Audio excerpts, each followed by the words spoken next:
자, 오늘 말씀의 제목을 다 같이 한번 말해 봅시다. 너를 헵시바라 뷸라라 하리라. 오늘 헵시바다 이 말은 내가 너를 기뻐한다라는 그런 뜻이고, 뷸라다 이 말은 결혼했다라는 그런 뜻입니다.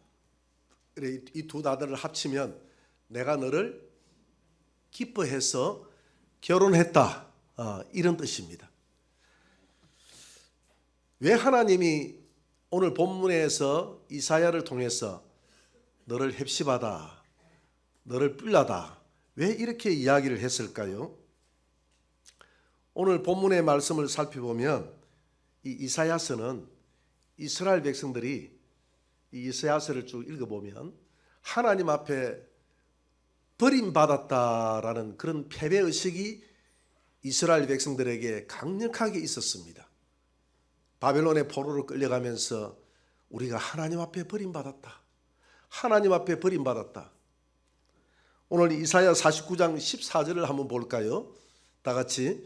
오직 시온이 이르기를 여호와께서 나를 버리시며 주께서 나를 잊으셨다 하거니와.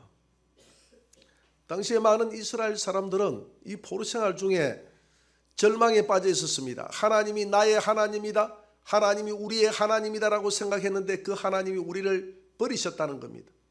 저 이스라엘이 이방인들의 포로가 되겠어 우리를 버렸다는 것입니다. 어떤 사람이 버림받았을 때의 소외의식을 느낍니다. 우리가 자녀 중에서 부모로부터 버림받아서 고아원에서 자랐던 아이들은 자기 삶에 대해서 분노와 적개심을 가지고 자라는 경우들이 있어요. 또 이렇게 남녀간에 이성간에 잘 사귀다가 서로 헤어졌을 때 상대방에게 버림받았다라고 생각이 들면 실련의 아픔 때문에 또 어떤 젊은이들은 목숨을 끊는 그런 극단적인 행동을 취하는 경우도 있어요. 우리 학교에서도 학폭을 당하는 경우가 있고 직장 생활에서도 따돌림을 당하는 경우가 있습니다. 한때 이런 것이 소외인데 이런 소외로 인해서 사회적인 문제가 된 적이 있지 않습니까? 그 문제를 많이 다뤘어요. 그렇다고 해서 지금 문제가 사라진 것은 아니죠. 계속 잠재되어 있죠. 이 대중 속의 소외라고 하지 않습니까? 예전에 우리 교회에 김해 큰 교회를 다니다가 우리 교회에 잠시 나왔다가 다른 곳으로 이사를 갔던 부부가 있습니다. 왜 그 큰 교회를 다니지 않고 나왔습니까? 하니까 뭔가 내 인생에 소외감을 느껴서 갔는데 큰 교회를 가보니까 더 대중 속에 더 큰 소외가 있더라는 거예요. 그 소외감. 특별히 하나님을 믿는 백성들에게 하나님으로부터 버림을 받았다라고 생각하면 그것만큼 큰 소외가 없습니다. 고통이 없어요. 이사야서를 읽어보면 이사야서를 가리켜서 작은 성경이다 이렇게 이야기합니다. 성경이 몇 권으로 되어 있죠? 구약이 39권, 신약이 27권으로 해서 총 66권으로 되어 있습니다. 이사야서도 마찬가지예요. 66권으로 되어 있죠. 그 중에서 구약에 해당되는 39권까지는 이스라엘 백성들의 죄와 그 허물 때문에 내가 너를 심판하겠다라는 그런 하나님의 저주와 심판의 메시지가 기록된 것이 39권까지입니다. 그러나 40권부터 66권, 27권은 하나님께서 메시아를 보내주겠다, 이 메시아를 통해서 너에게 희망을 주고 너를 구원하겠다라는 하나님의 위로와 희망의 말씀이 들어있는 것이 후반부에 들어있다 이 말입니다. 하나님으로부터 버림받았다라고 생각하는 이스라엘 백성들에게 후반부의 말씀에 이런 말씀이 있어요. 이사야 49장 15절입니다. 같이 읽어봅시다. 여인이 어찌 그 젖먹는 자식을 잊겠으며 자기 태에서 난 아들을 긍휼히 여기지 않겠느냐. 그들은 혹시 잊을지라도 나는 너를 잊지 아니할 것이라. 내가 너를 내 손바닥에 새겼고 너의 성벽이 항상 내 앞에 있나니. 이스라엘 백성들이 포로 생활을 하면서 겪는 정신적인 고통은 하나님께서 우리를 떠났다라는 그런 공포의식이었습니다. 하나님이 우리를 떠났다. 그런데 오늘 본문의 내용에서 그러지 않습니까? 어찌 젖먹는 자식을 어미가 버리겠느냐? 태에서 난 그 자식을 긍휼히 여기지 않겠느냐? 그들은 혹시 잊을지라도 나는 너희를 잊지 않고 너희들을 기억하겠다. 나는 내 백성을 잊지 않겠다는 겁니다. 그리고 너를 내 손바닥에 새겼다라고 얘기해요. 여러분들을 내 손바닥에 새겼다고. 손바닥은 여러분 세수할 때마다 손바닥을 쳐다보지 않습니까? 하나님이 손바닥에 새겨서 잊지 않겠다는 겁니다. 뭔가 중요한 메모가 있으면 우리가 손바닥에 메모를 하지 않겠습니까? 하나님이 너희들을 내 손바닥에 새김같이 했고 그 다음에 너희들을 나의 성벽으로 삼았다는 것입니다. 내가 너희들의 성벽이 되겠다. 이 말은 무슨 말입니까? 환난을 지켜주겠다라는 그런 말입니다. 그런데 현실은 그렇지 않지 않습니까? 현실은 그들이 하나님이 손바닥에 새기지 않은 것처럼 보이고 젖먹이를 버린 것처럼 보이고 하나님이 우리의 성벽이 되지 않은 것처럼 이스라엘 예루살렘은 허물어졌습니다. 그래서 이스라엘 백성들은 하나님의 그 사랑을 느낄 수가 없어요. 그런데 하나님이 이사야를 통해서 소망의 말씀을 줍니다. 내가 너희들을 버리지 않고 너희들을 헵시바라 하리라. 내가 너를 기뻐한다. 여전히 기뻐한다. 다만 너희들을 버린 것처럼 잠시 징계할 뿐이지 너희들을 아주 버리지는 않았다는 겁니다. 영원히 버리지 않겠다는 겁니다. 징계할 뿐이지. 징계와 버림은 다른 것입니다. 왕이었던 다윗도 하나님으로부터 버림받을까 봐서 그도 두려웠습니다. 그래서 다윗은 시편 119편 8절에서 이렇게 말하고 있습니다. 다 같이 읽어봅시다. 내가 주의 율례들을 지키오리니 나를 아주 버리지 마시옵소서. 다윗은 알거든요. 내가 하나님 앞에 범한 죄를 압니다. 그래서 하나님이 잠시 내게 채찍을 들지라도 하나님 나를 아주 버리지 말아달라. 버리지 말아달라고 하나님 고백합니다. 그래서 하나님 나를 버리지 마시며 주의 성령을 내게서 거두지 마시옵소서. 정직한 영을 새롭게 해주옵소서. 주의 성령을 거두고 간다는 것은 하나님이 나를 버린다는 것이거든요. 하나님 내 재물을 다 가져가도 좋고 내 왕위를 다 가져가도 좋고 내 자식에게 내가 버림받아도 좋사오니 압살롬에게 버림받았지 않습니까? 쫓겨다니지 않았습니까? 내가 버림받아도 좋사오니 아도니아에게 버림받아도 좋사오니 하나님 주님만 나를 버리지 말아 주십시오. 그 고백이거든요. 우리는 하나님께 버림받은 자녀가 되어서는 안 되겠습니다. 하나님께 사랑받는 자녀요 하나님께 기쁨의 대상이 되시기를 주의 이름으로 축원합니다. 오늘 본문에 보면 나를 버렸다라고 생각하는 이스라엘 백성들에게 하나님은 놀라운 약속의 말씀을 주고 있습니다. 오늘 이사야 62장 4절을 다시 한번 읽어봅시다. 다 같이 다시는 너를 버림받은 자라 부르지 아니하며 다시는 내 땅을 황무지라 부르지 아니하고 오직 너를 헵시바라 하며 내 땅을 뷸라라 하리니 이는 여호와께서 너를 기뻐하실 것이며 내 땅이 결혼한 것처럼 될 것임이라. 아멘. 헵시바는 다시 말하면 내가 너를 기뻐한다는 뜻이고 뷸라는 결혼했다라는 뜻입니다. 내가 너를 기뻐해서 결혼했다는 뜻이에요. 그런 헵시바라는 이름과 뷸라라는 이름을 주기 전에 우리는 하나님 앞에 죄의 종이었습니다. 우리의 이름은 사단의 종이라는 이름이었습니다. 멸망의 자식이라는 진노의 대상이라는 이름이었습니다. 그런데 우리를 예수 그리스도 안에서 나의 기쁨이며 나와 결혼할 사람이라고 주님은 말씀하십니다. 스바냐 선지자는 이렇게 선포했습니다. 스바냐 3장 17절을 한번 봅시다. 다 같이 너의 하나님 여호와가 너의 가운데 계시니 그는 구원을 베푸실 전능자시라. 그가 너로 말미암아 기쁨을 이기지 못하시며 너를 잠잠히 사랑하시며 너로 말미암아 즐거이 부르며 기뻐하리라 하리라. 너의 하나님 여호와가 너의 가운데 계시니 그는 구원을 베푸실 전능자시라.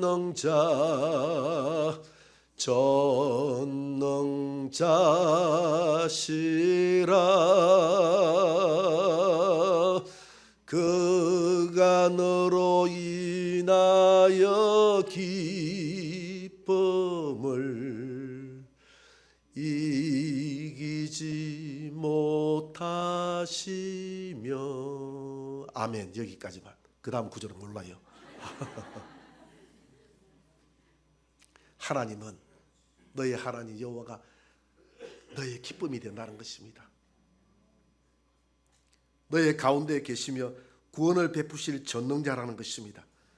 우리를 사랑하시되 요란스럽게 사랑하지 아니하시고 잠잠히 사랑하시며 너로 말미암아 하나님이 철거히 기쁘게 노래한다는 것입니다. 그래서 스바나 선자는 손을 늘어뜨리지 말라. 축 처진 어깨를 힘을 주라. 왜? 하나님이 너를 기뻐하시고 너를 사랑하시고 너를 잠잠히 사랑하시며 너로 인해서 즐거이 노래를 부르기 때문에 너는 하나님 앞에 기쁘게 즐겁게 그 기쁨을 회복하라는 것입니다. 항상 기뻐하라. 이것은 하나님의 뜻인 줄 믿습니다. 그래서 우리는 하나님의 자녀되게 기뻐하지 않고 절망과 좌절 가운데 있는 것은 하나님의 뜻을 거스르는 거예요. 그래서 우리는 기도해야 됩니다. 하나님 내 안에 기쁨을 주옵소서. 기도해야 될 줄 믿습니다. 그런데 하나님이 우리를 바라보실 때 우리는 아무것도 기뻐할 만한 것이 없다는 것입니다. 우리가 하나님 앞에 뭐 기뻐할 만한 게 있나요? 없잖아요. 자랑할 만한 게 있나요? 없잖아요. 그런데 왜 하나님은 우리를 기뻐하신다고 이야기할까요?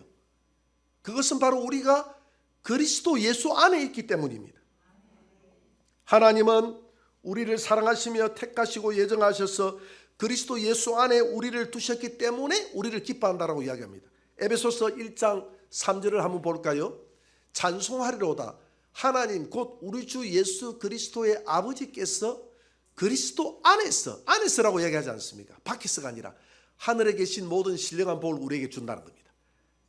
신령한 복이 여러분들에게 그리스도 안에 쏟아지시기를 바랍니다. 곧 창세전에 그리스도 안에서, 여기서도 안에서라고 말하지 않습니까? 그리스도 안에서 우리를 택하사 우리로 사랑 안에서 그 앞에 거룩하고 흠이 없게 하시려고 그리스도 안에서 우리의 죄를 씻었다는 거예요. 그리고 그 기쁘신 뜻대로 우리를 예정하사 예수 그리스도로 말미암아 그리스도 안에서 예수 그리스도로 말미암아 하나님의 아들이 됐다는 겁니다. 오직 예수 안에서 죄가 사해졌고 예수 안에서 하나님의 자녀가 되었고 예수 안에서 하나님의 기쁨이 됐다는 겁니다.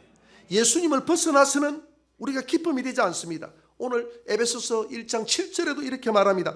그리스도 안에서 그의 은혜의 풍성함을 따라 그 피로 말미암아 구속 곧 제사함을 받았으니 베드로전서 5장 10절에도 모든 은혜의 하나님 곧 그리스도 안에서 너희를 부르사 자기의 영원한 영광에 들어가게 하셨다. 요한일서 5장 20절 후반에도 우리가 참된 자 곧 그의 아들 예수 그리스도 안에 있는 것이니 그는 참 하나님이시요 영생이시라. 그리스도 안에 있을 때에 하나님은 우리를 의롭다고 하시고 하나님의 자녀라고 명령하시고 헵시바라 명령하시고 뷸라라고 불러주는 줄 믿으시기 바랍니다. 우리가 아무리 실수하고 우리가 엄탐하게 이 세상을 살아갈지라도 인간은 만물보다 부패한 것이 인간이기 때문에 이 육체를 가지고 사도 바울도 오라 나는 공고한 자로다. 누가 이 사망의 몸에서 나를 건지겠느냐라고 이야기했습니다. 자기를 쳐다보니까 선한 것이 하나도 없다고 그랬어요. 이 땅에 의인은 하나도 없다고 그랬습니다. 다 부패했다고 그랬어요. 그런데 왜 하나님이 우리를 기뻐하느냐? 우리가 그리스도 안에 있기 때문에 예수 그리스도를 통해서 우리를 바라볼 때에 우리가 하나님의 기쁨이 된다는 겁니다. 제가 얼마 전에 우리 사모하고 우리 아내하고 같이 서울을 갈 때가 있었습니다. 동굴을 들어가는데 동굴이 들어간 게 아니라 그걸 뭐라고 이야기합니까? 터널. 왜 터널이 생각이 안 나? 동굴만 생각이 나. 터널을 들어가는데 터널이 깜깜해요. 그래서 내가 우리 사모에게 그랬습니다. 이 터널 잘못 만들었다. 좀 전등을 많이 달아야 되겠다. 그랬더니 하는 말이 당신 선글라스를 껴서 그렇잖아 이라는 거야. 내가 선글라스 낀 줄을 모르고 동굴을 갑자기 들어가는데 너무 당황스러운 거예요. 너무 그냥 갑자기 어두워지니까. 그래서 선글라스를 벗으니까 그래도 동굴이 환하게 보이더라고요. 예수님은 하나님의 선글라스입니다. 내가 라이방이라고 했더니 우리 서준도사님이 YWC에 가가지고 라이방 썼다고 이야기해서 사람들이 많이 웃더라고 이야기하는데 우리 경상도 말로 라이방이라고 하지 않습니까? 라이방을 썼는데 하나님은 우리를 쳐다보실 때 그냥 안 쳐다보고 하나님의 선글라스를 끼고 우리를 쳐다본단 말입니다. 그 하나님의 선글라스가 누굽니까? 예수님. 꼭 예수 안에 있는 자들은 예수를 통해서 우리를 쳐다본단 말입니다. 우리를 직접 쳐다보면 깜깜하고 죄 가운데 있을 수밖에 없지만 그 예수 그리스도의 정결한 예수님의 의로 우리를 쳐다보면 예수님의 의가 우리에게 전가되어져서 내가 너를 헵시바다, 내가 너를 기뻐하는 자다, 내가 너를 결혼한 뿔라다라고 하나님은 그렇게 부른다는 것입니다. 본래 이스라엘은 하나님이 그들에게 주신 이름이 있었습니다. 그 이름이 뭐냐 하면 출애굽기 19장 6절에 잘 나와 있어요. 같이 읽어봅시다. 내게 대하여 제사장 나라가 되며 거룩한 백성이 되리라. 너는 이 말을 이스라엘 자손에게 전할지니라. 너희들은 제사장 나라여 거룩한 백성이다. 이게 하나님이 이스라엘 백성들에게 주신 이름입니다. 제사장 나라여 거룩한 백성. 그런데 이 이름이 더럽힘을 당했습니다. 저 바벨론에 끌려가 가지고 바벨론 백성들이 너희들이 무슨 택한 백성이냐, 무슨 거룩한 나라냐, 무슨 거룩한 제사장이냐 하면서 짓밟아 버렸어요. 이름을 짓밟아 버렸습니다. 그래서 하나님이 우리를 버렸다, 우리 이름을 짓밟아 버렸다라고 이야기하니까 하나님이 메시아 예수 그리스도를 보내주겠다고 약속을 하고 그 예수 그리스도를 바라보는 자 안에 있는 자들은 헵시바라, 하나님이 뷸라라라는, 나가 너를 기뻐한다, 그래서 내가 너와 결혼했다, 너를 기뻐해서 너와 결혼했다라는 그런 헵시바 뿔라라는 이름을 하나님이 주셨다 이 말입니다. 이 새 이름을 주신 것은 하나님의 심판이 지나갔다는 의미예요. 이제 더 이상 너를 심판하지 않겠다는 겁니다. 그리스도 예수 안에 있는 자에게는 결코 심판함이 없나니 그리스도 예수 안에 있는 생명의 성령의 법이 죄와 사망의 법에서 우리를 해방한 줄 믿으시기 바랍니다. 신약에 와서 오늘 우리들에게 하나님이 부르신 새 이름으로 우리를 부르셨어요. 신약에서 우리를 부르신 새 이름이 있는데 그 이름이 뭐냐 하면 로마서 1장 7절에 잘 나와 있습니다. 같이 읽어봅시다.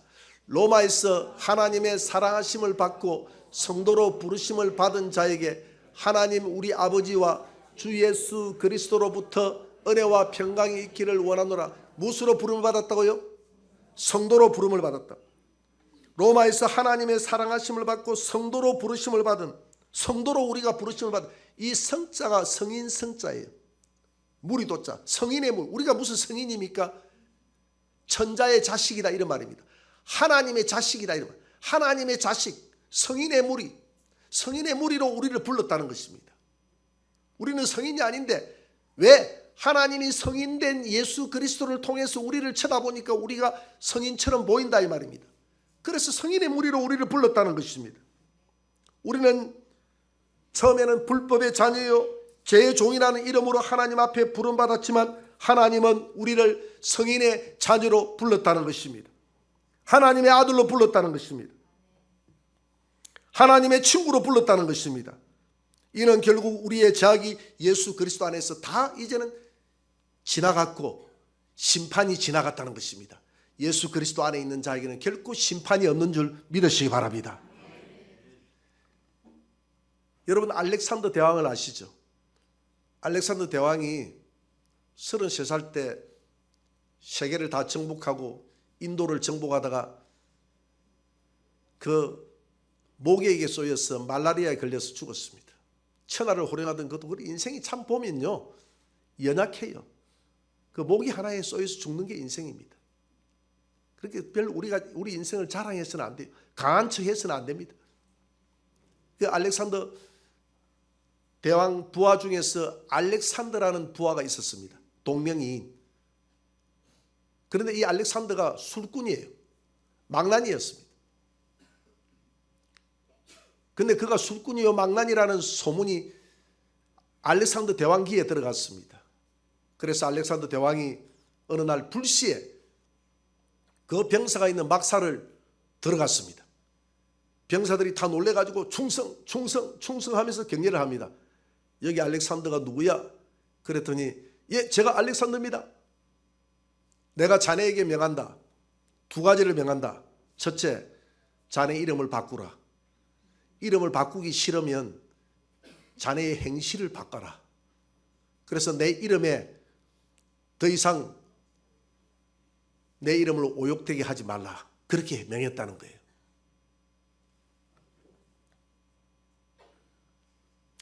하나님이 우리에게 성도라는 이름을 주셨는데 우리는 항상 하나님의 자녀의 이름에 걸맞게 살아가지 못하고 하나님을 모욕되게 하는 경우들이 참 많이 있습니다. 그때마다 저는 회개합니다. 내가 하나님의 자녀답게 살지 못합니다. 하나님의 자녀답게 살아갈 수 있도록 도와주세요. 우리는 발버둥 쳐야 될 줄 믿습니다. 하나님의 자녀답게. 초대교회는 보면 우리 성도들이 다 세상 사람들이 성도들을 칭찬했다고 그랬거든요. 칭찬해가지고 예루살렘 교회에 믿는 자들을 하나님이 날마다 더해준다고 그랬어요. 세상 사람들이 부러워하는 거예요. 성도들을 쳐다보면서. 그래서 그 성도들에게 그리스도인이라는 이름을 붙여줬습니다. 이 그리스도인, 성도를 다른 말로 그리스도인이라고 하거든요. 이 그리스도인이라는 이름이 언제부터 붙여졌느냐 하면 사도행전 11장 25절을 한번 볼까요? 다 같이. 바나바가 사울을 찾으러 다소에 가서 만남에 안디옥에 데리고 와서 둘이 교회에 1년간 모여 있어 큰 무리를 가르쳤고 제자들이 안디옥에서 비로소 그리스도인이라 일컬음을 받게 되었더라. 왜 안디옥에 있는 사람들이 예수 믿는 사람들을 그리스도인이라고 이야기했느냐 하면 이 그리스도라 하는 이 말은 구약에서는 히브리어로 메시아라는 뜻이거든요. 메시아는 기름 부음 받은 자. 헬라어로 그리스도라고 합니다. 우리가 기독교라고 할 때 기독을 그리스도에서 따온 말이에요. 그걸 한문용어로 기독교다라고 이야기하는데 헬라어로는 그리스도교라 이 말이죠. 왜 그리스도인이라고 이름을 붙여줬느냐면 그리스도인이다 이 말은 예수 그리스도가 그리스도와 하나 된 사람이다. 예수 그리스도의 제자들이다 이 말이거든요. 이거 선한 뜻에서 붙여준 거예요. 가만 저들의 생활을 보니까 낮에는 열심히 일하고 열심히 일하면서 전도하고 밤에는 모여서 우리는 밥 먹고 우리는 누워 자기 바쁜데 저들은 밤에도 열심히 모여서 기도하고 하나님을 예배하고 낮에는 열심히 일하고 이렇게 살아가는 그들의 모습이 세상 사람들이 쳐다볼 때 안디옥에 있는 사람들이 쳐다볼 때는 기이하게 느껴지는 거예요. 그래서 저들이야말로 참으로 그리스도인들이다. 예수 그리스도에게 속한 자들이다. 이렇게 칭찬했다 이 말입니다.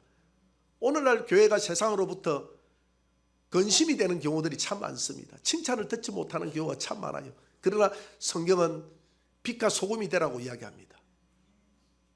교회 다니는 사람이 왜 그래 그렇게 많이 이야기하잖아요. 그것은 아직도 교회에 대한 희망을 세상 사람들이 품고 있다는 것입니다. 절에 다니면서 너 왜 그래 이런 이야기 들어본 적이 있습니까? 안 그러잖아요. 교회 다니면서 왜 그래 이런 이야기를 많이 해요. 그것은 아직도 교회에 대한 기대치가 있다는 겁니다. 여러분 우리가 그리스도인이라는 성도라는 이름으로 그리스도인이라는 이름으로 신약의 부르심을 받았으니 그 이름에 합당하게 살아갈 수 있도록 하나님 앞에 기도하시기 바랍니다. 그래서 사랑의 하나님께서 오늘 우리에게 말씀하십니다. 내가 너를 버리지 않았다. 세상 사람들이 너를 버릴지라도 나는 결코 너를 버리지 않았다. 내가 너에게 새 이름을 주겠다. 너는 나의 헵시바다. 나의 기쁨이다. 그리고 너는 나의 뷸라다. 내가 너와 결혼했다. 이게 오늘 하나님이 저와 영적 새 이스라엘 된 저와 여러분들에게 주는 메시지입니다. 여러분 우리가 세상에서 소외되고 비록 세상에서 내가 실패하고 그렇게 살아간다고 생각하는 사람이 있을지라도 하나님은 결코 저와 여러분들을 버리지 아니하시고 오늘 이스라엘 백성들에게 새 이름을 준 것처럼 성도라는 새 이름을 주시고 그리스도인이라는 새 이름을 주셔서 오늘 우리와 함께 기뻐하고 내가 너와 함께 결혼하겠다 하는 그 주님의 말씀이 저와 여러분들을 향한 하나님의 위로의 말씀인 것으로 믿고 그 믿음의 그 사랑의 확신 가운데 살아가시는 저와 여러분들이 되시기를 주의 이름으로 축원합니다.